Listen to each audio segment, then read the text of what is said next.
Mr. President, welcome. It is wonderful to be with you.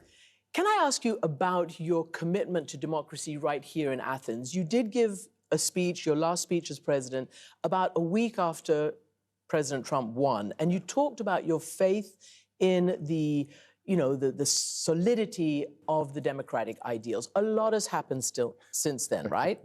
That's true. Do you still feel that way? Do you feel democracy will win? I do believe that democracy will win if we fight for it. Democracy is not self-executing.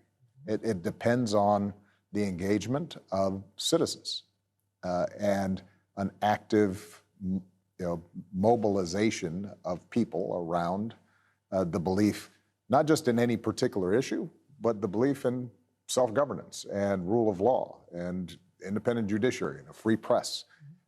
All the civic institutions that go into making a democracy work. And I think it is indisputable that a combination of forces have put enormous strains on democracy and that we've seen a backlash against democratic ideals around the world.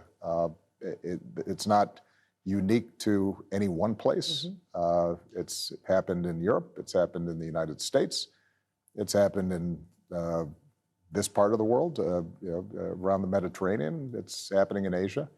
The reason I'm optimistic is because I believe, particularly as I meet young people around the world, there is still a fundamental belief in the dignity and worth of individuals and their agency in determining what their lives are like. I think that's what young people want. But our existing democratic institutions are creaky, and we're going to have to reform them. So let's ask about the creaky or not institutions in the United States. Yeah. The spectacle of a former president being federally indicted. How is the rest of the world, the democratic world, maybe even the non-democratic world, meant to interpret that indictment and indeed the fact that a federal indictee is able to run for the highest office in the land, maybe even the world? It's less than ideal, right?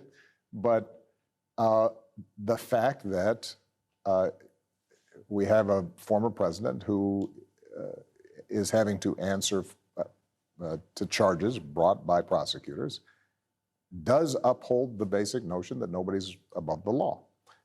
And the allegations will now be sorted out through a court process. I think I'm more concerned when it comes to the United States with the fact that not just one particular individual is being accused of undermining existing laws, but that more broadly we've seen, whether it's through the gerrymandering of districts, whether it's trying to silence critics through changes in legislative process, whether it's attempts to intimidate the press, a strand of anti-democratic sentiment that we've seen in the United States. It's something that is right now most prominent in the Republican Party, but I don't think it's something that is unique to one party. I think there is a less tolerance for ideas that don't suit us, and it's sort of the habits of a free and open exchange of ideas, and the idea that we all agree to the rules of the game, and even if the outcomes aren't always the ones we like, we still abide by those rules. I think that's weakened since I left office, and we're going to need to strengthen them again. So I do need to ask you then a follow-up on that, because what happens if Donald Trump wins again? It's said that the institutional guardrails of American democracy were strong enough to survive a one-term presidency. Are they strong enough to survive if that kind of personality wins again? I won't speculate on the outcome of a future election. Obviously, I'm a Democrat. I've got a deep I mean the institutions. Interest in the outcome. But I'll make a general statement, which is, having been president of the United States, you need a president who takes the oath of office seriously. you need a president who believes not just in the letter, but in the spirit of democracy. And the essential spirit of democracy is that as President of the United States, you are just one representative of the people in a series of co-equal branches. There are checks and balances to the system. You are subject to those checks and balances. You cannot ignore them. You cannot make your own rules.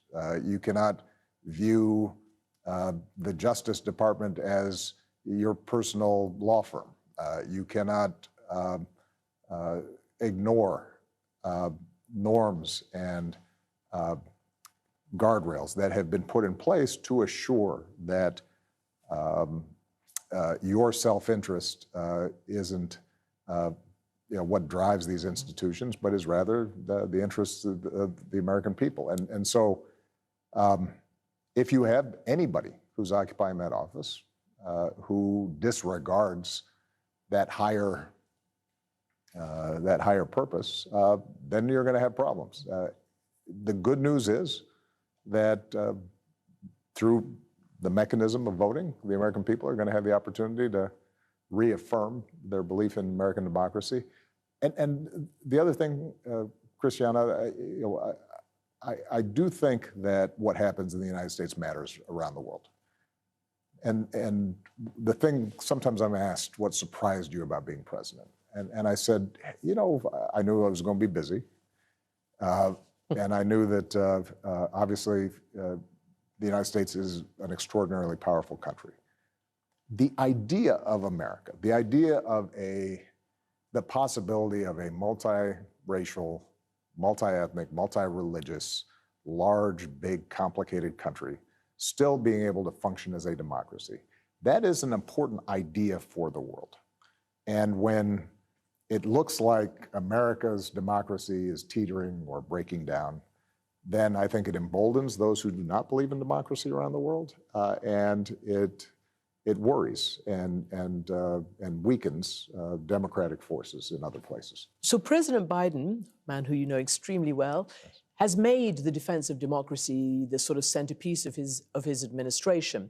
It just so happens that right now there's also not just threats to democracy by dictatorships and autocrats, but also illiberal democracy as well. Yeah. He has called the president of China a dictator, and they're sticking with it. He is also hosting, as we speak, the Prime Minister of India, Modi, who is considered autocratic or at least illiberal Democrat. What is the point, I guess, or how should a president engage with those kinds of leaders, either in the naming of them or in the dealing with them? Look, it's complicated. The President of the United States has a lot of equities. And when I was president, I would deal with figures, in some cases who were allies, who, if you pressed me in private, do they run their governments and their political parties in ways that I would say are ideally democratic? I'd have to say no. You want to name names? No, of course not. But you had to do business with them because they're important for national security reasons. There are a range of economic interests. I dealt with China to get the Paris Accords done. I dealt with Modi to get the Paris Accords done, because I think climate change is something that transcends any particular momentary issues. It's a problem that humanity's got to deal with over the next several decades in a serious way. I do think that it is appropriate for the President of the United States, where he or she can, to uphold those principles and to challenge, whether behind closed doors or in public, trends that are troubling. And so I'm less concerned about labels than I'm concerned about specific practices. I think it is important for the President of the United States to say that if you have Uyghurs in China who are being placed in mass camps and re-educated, quote unquote, that's a problem. That's a challenge to all of us. and we have to pay attention to it. I think it is true that if the president meets with Prime Minister Modi, then the protection of the Muslim minority in a majority Hindu India, that's something worth mentioning. Because, and by the way, if I had a conversation with Prime Minister Modi, who I know well, part of my argument would be that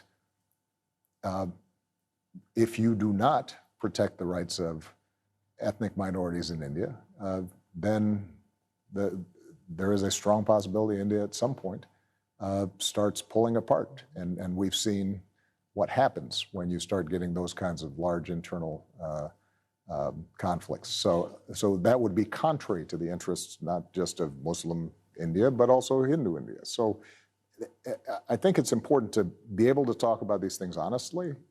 You're never going to have things are never going to be as clean as you'd like, right, because the world is complicated.